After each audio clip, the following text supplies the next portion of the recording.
So what is going on, guys? I am Black Ops Amazing. Welcome back to another video. Welcome back to another Zombies Q&A on the channel, the series where I take your questions from the comment section below to do with the zombie storyline, Easter eggs, and I answer them. This is the first in the series for Black Ops Cold War since Black Ops 4 ended. So as always, if you're going to enjoy today's video, don't forget to drop a like rating, especially for the new one. Also, make sure you are subscribed. Leave any questions you have in the comment section below. But let's get into it. Here we go, and enjoy. So the first question of the day is from Mind Kibbles, and you say, do you think we will fight the giant that is wandering around the Maschine? So just a few days ago, I posted a video on my channel where seemingly after round 45, we discovered a monster roaming around the outside area in the woods of the Maschine. It is this big, tall creature. Now, you're only supposed to see it from inside of the map, but what people have done is glitched into the woods and got up close to this thing. And even though it's kind of a silhouette, it's blacked out, you can make out that its body is made up of the undead, bits of zombies hanging off it, kind of like that monster that we had in World War II zombies. I can't remember what it was called, but this one looks like it's made out of all zombies put together. But as I was saying, as you get up to those high rounds,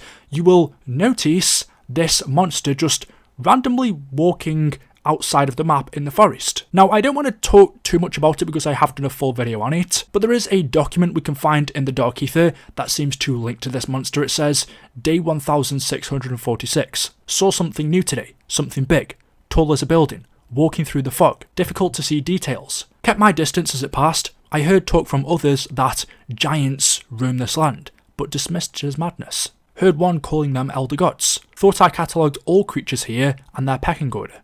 I was wrong. So the person who wrote this document, who was trapped in the Dark Ether, saw this exact monster for himself. He calls it an elder god, a giant. The elder gods, as we know them, are at the top of the pecking order in terms of apothecons, but that's all it seems to be. From what we've discovered so far, that's the end of this Easter egg. There isn't any more to it. We just randomly at round 45 see it strolling around in the background. So as you say in your question, will we fight this monster? Will we see it or maybe even come up against it? Well, I would think not, but that would be interesting because we don't have a boss fight in D Maschine. For all or most Black Ops 4 Zombies maps and BO3, we've had boss fights at the end. Okay, yes, we have for D Maschine as well, but not in the sense that we're used to. Not a giant monster apothecon or something like that we have to fight. Maybe this monster is a teaser of what's to come. Somewhere down the line, we will fight this. It looks like it's escaped the Dark Ether, so it could be up to us to take it down, to banish it back to where it belongs. But of course, that's all speculation. I do think, or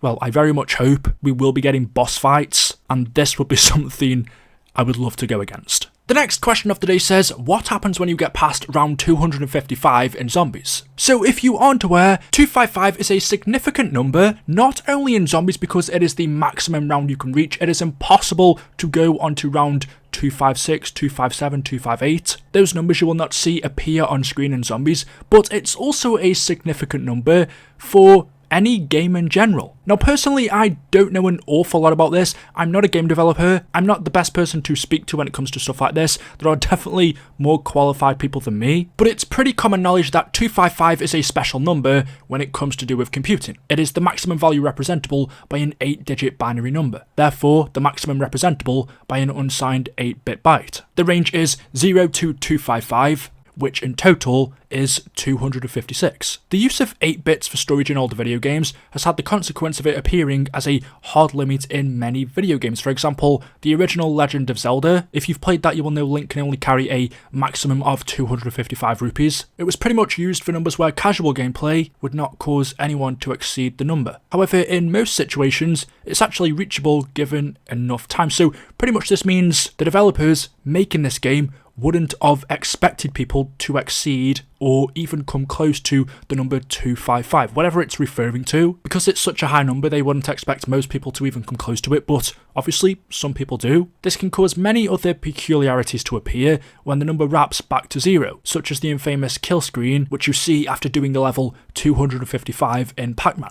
This is known as the Pac-Man glitch, or the map 256 glitch, where it refers to the 256 level on the original Pac-Man. On the stage, on the right side, the screen begins to turn into a jumbled mess of numbers and letters, while the left side is normal.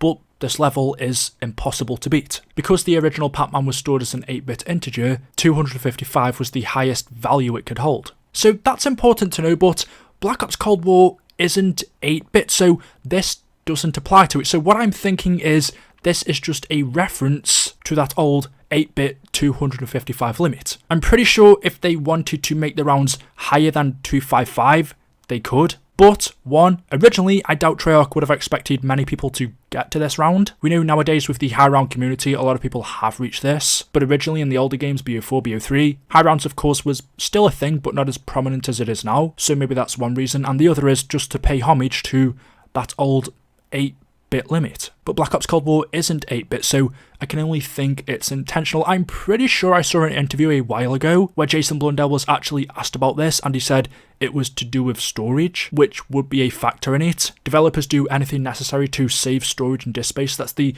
number one thing they're always needing more of. So if they can save some of that by making the limit 255, then they would. So even though 255 is the max round you can reach, technically you can go past this. People have got up to round 400 plus. In fact, looking at the COD Zombies world records, I will link it down in the description. It says the highest round one player has reached on Black Ops Cold War Maschine is 488, and that was by scores. This works by whenever you reach the max round, the rounds will then reset, where you will go back to 0, you won't see a round counter on screen, and then after finishing round 0, you will then move on to round 1, round 2, and they will start over again. But the damage of the zombies will stay the same from 256, so it's not like you're starting all over again to round 1, where it's super easy. Just imagine that you're going past 256 to 257, 8, 9 or 10, but because the game doesn't count past 255, it is impossible to get higher than that number, so what the game does is loops back to round 1. So yeah, there we go. Like I said, if you are interested, if high rounds is your thing, I think D-Machine's one of the best maps to do if you're going for high rounds. There are tons of people you can check out on the Zombies World Records where you can get some strategies.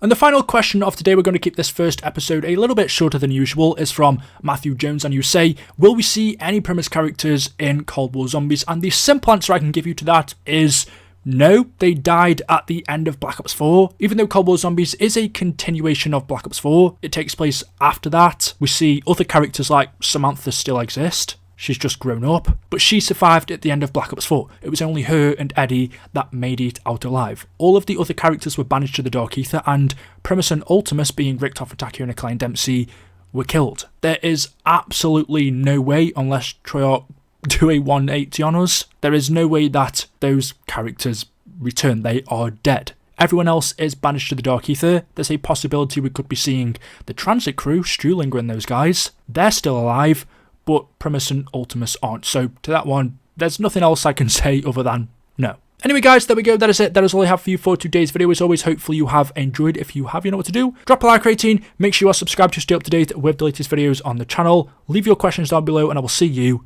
in the next one. Until then, goodbye.